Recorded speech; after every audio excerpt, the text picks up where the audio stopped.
So guys, ngayon tuturuan ko kayo kung paano kumuha ng mga effects sa TikTok kasi doon ako kumukuha ng wings, yung mga pakpak at saka yung portal na ginagamit ko sa sa video editing ko. So first, punta kayo sa TikTok and then sa search bar, type nyo lang yung portal effect.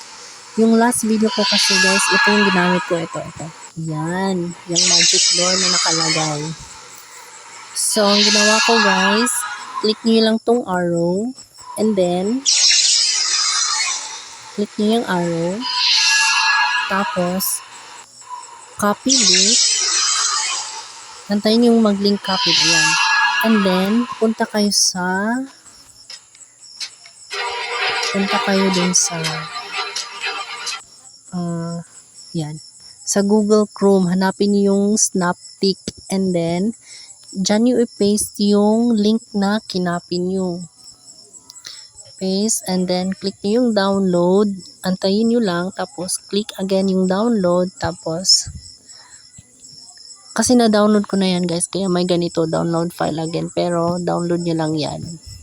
Tapos pag nag-check, okay na yan guys. Ganun lang guys, doon ko kinuha yung portal effect ko. Thank you!